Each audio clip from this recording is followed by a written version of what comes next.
കിടന്നുറങ്ങാൻ പോണതിന് തൊട്ട് മുമ്പ് നമുക്ക് മോട്ടിവേഷൻ ഒക്കെ കിട്ടിക്കഴിഞ്ഞാൽ നമ്മൾ വിചാരിക്കും രാവിലെ എഴുന്നേറ്റ് വർക്കൗട്ട്, ഡയറ്റ്, ഒരു 30 മിനിറ്റ് മെഡിറ്റേഷൻ, വല്ല പണിക്ക് പോകണമെങ്കിൽ നേരത്തെ പോകണം. പക്ഷെ രാവിലെ എഴുന്നേറ്റ് കഴിഞ്ഞാൽ ചോറിന് എന്തായിരിക്കും കറി എന്ന് വിചാരിക്കുന്നവരാണ് നമ്മൾ പലരും, അല്ലേ? എന്തുകൊണ്ടാണെന്നറിയാം. അസ്സലാമു അലൈക്കും, ഞാൻ Adil. And this is chapter 5 and 6 of Atomic Habits, which is the best way to start a new habit and motivated is overeating. ഇതെന്തുകൊണ്ടാണ് രണ്ട് ചാപ്റ്റർ ഒരുമിച്ച് ചെയ്യുന്നതെന്ന് വെച്ചാൽ രണ്ട് ചാപ്റ്ററും സത്യം പറഞ്ഞാൽ നല്ല സിമിലറാണ്. ഒരു വളരെ ചെറിയ മൈന്യൂട്ട് ആയിട്ടുള്ള ഡിഫറൻസ് മാത്രമേ ഉള്ളൂ. ഇനി അതിന് വേണ്ടി സെപ്പറേറ്റ് വീഡിയോ എടുത്ത് ബോറടിപ്പിക്കാൻ എനിക്ക് ഉദ്ദേശമില്ല.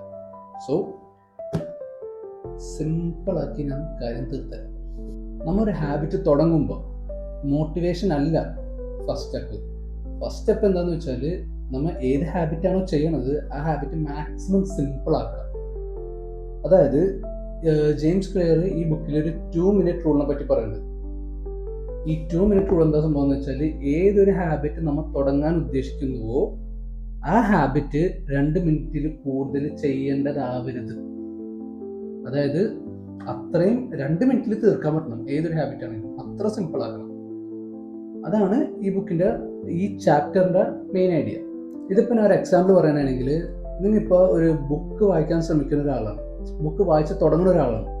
അപ്പോൾ തുടക്കം തന്നെ 10-15 പേജൊന്നും വെച്ച് തുടങ്ങരുത്. ഒറ്റ പേജ് വെച്ച് തുടങ്ങാം. ബൈ ദ ടൈം കൂട്ടി വരാം. ഒറ്റയടിക്ക് അത്രയും വായിച്ചാൽ മടുപ്പാവും, ശരിക്കും മടുപ്പാവും. അതേപോലെ തന്നെ ഇപ്പോൾ വർക്കൗട്ട് ചെയ്യാൻ ഉദ്ദേശിക്കുന്ന ഒരാളാണെങ്കിൽ തുടക്കം തന്നെ 10-15 പുഷപ്പ് എടുക്കുന്നതിന് പകരം 2-5 പുഷപ്പ് എടുക്കുക മാക്സിമം.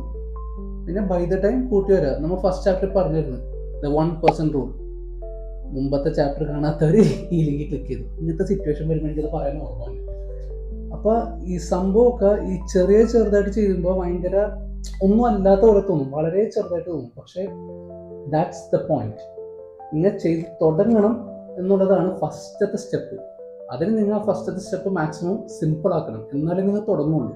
ഇത്രയും പേജൊക്കെ വെച്ച് വലിച്ച് നീട്ടണ കുറേ എക്സാമ്പിൾസ് ഒക്കെ വെച്ചിട്ടാണ് ഇന്നലെ മറ്റേ ഈ ബുക്കൊക്കെ എടുത്ത് പില്ലോന്റെ മുകളിൽ വെക്കുക. അപ്പോൾ അത് കാണുമ്പോൾ നമുക്ക് വായിക്കാൻ തോന്നും. നമ്മളൊക്കെ ആണെങ്കിൽ ആ ബുക്ക് എടുത്ത് ആ തലകാണിന്റെ പൊടിയൊക്കെ തടച്ചിറങ്ങുന്ന വെറുതെ അല്ലേ. പിന്നെ ഇത് ഫോൺ എടുത്ത് വേറെ റൂമിൽ ചേർന്ന് തുടങ്ങാം. അത് സത്യം ഉണ്ടാകും, ഞാൻ ചെയ്തിട്ടുള്ളത്. ഈ ഫോണിൻ്റെ ഓരോ നോട്ടിഫിക്കേഷൻ അല്ലെങ്കിൽ അതിൻ്റെ എന്തെങ്കിലും ഇത് വരുമ്പോൾ അതിൻ്റെ ലൈറ്റ് കാണുമ്പോൾ അങ്ങനെയൊക്കെയാണ് നമ്മൾ ഈ കിടക്കുന്ന സമയത്തൊക്കെ ഫോൺ എടുത്ത് നോക്കണത് തന്നെ. വേറെ റൂമിൽ ചേർന്നാൽ അതിൻ്റെ സൗണ്ട് ഒന്നും കേൾക്കാതെ ഞാൻ സത്യം പറഞ്ഞാൽ നമ്മൾ അടിപൊളി കിടന്ന് ഉറങ്ങിക്കോളും. അത് ചെയ്യേണ്ട ഒരു കാര്യമാണ്. ഇങ്ങനെയൊക്കെ ചെയ്യണോണ്ട് നമ്മുടെ ശരിക്കുള്ള വിജയം നമ്മുടെ റിസൾട്ട്സ് അല്ല, ഐഡന്റിറ്റിയാണ്. ഈ ഓരോ ചെറിയ ഹാബിറ്റ്സ് കൊണ്ട് നമ്മൾ ആരായി തീരുന്നു, അതാണ് നമ്മുടെ ശരിക്കുള്ള വിജയം. സംഭവം ശരിയൊക്കെ തന്നെയാണ്. ചെറുതായിട്ട് തുടങ്ങുമ്പോൾ ചെയ്ത് തുടങ്ങിക്കോളും. പക്ഷേ ഈ ഹാബിറ്റ്സ് ഒക്കെ എങ്ങനെ ഇറസിസ്റ്റബിൾ ആകും, എങ്ങനെ മടുക്കാണ്ടിരിക്കും എന്നാണ് ഇനിയുള്ള ചാപ്റ്റേഴ്സ് നമ്മൾ പറയാൻ പോകുന്നത്. So until then, I'm building something bigger. Stick around. Assalamu alaikum.